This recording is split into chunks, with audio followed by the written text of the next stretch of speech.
Welcome to our channel. Today we how to activate tax withholding adjustments in TurboTax Beginner. To get started with tax withholding adjustments in TurboTax, first, open the TurboTax application on your. Next, sign in to your TurboTax account using your credentials.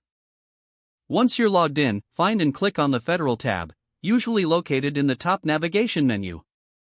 After that, scroll down to the Deductions and Credits section. Look for the option labeled Wages and Income and click on it. You will now see a list of income sources.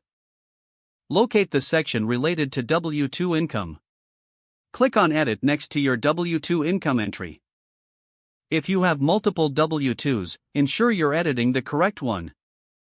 On the W-2 entry screen, scroll to the bottom and find the Tax Withholding section. In this section, look for the option to make adjustments to your withholding. Input the new withholding amounts as needed based on your financial situation. After making your adjustments, scroll to the bottom of the page and click Continue. Review your entries for accuracy before moving on. Once you confirm everything looks correct, proceed by clicking Done. You're now ready to continue with the rest of your tax filing process. TurboTax will recalculate your tax liability based on the new withholding adjustments. Follow the prompts to complete any additional sections necessary for your return. Review all sections to ensure everything reflects your new withholding accurately. Finally, when you're satisfied with your tax return, you can proceed to file it. If the page does not load, refresh the browser or try again in a private or incognito window. Make sure you are using the correct email address, then retype it carefully to avoid small typos. If your password is not accepted, use the reset option and create a new strong password you can remember. Check your spam folder for verification or security emails, then complete any requested confirmation steps.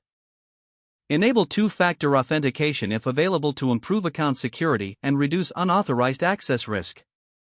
After signing in, review your profile details so your contact information and settings are accurate and current. If you see an error message, note it down and try again after restarting your device and internet connection. Log out when you finish, especially on shared devices, to keep your account and payment information secure. If the page does not load, refresh the browser or try again in a private or incognito window. Make sure you are using the correct email address, then retype it carefully to avoid small typos. Don't forget to like this video and subscribe to our channel for more step-by-step tech guides.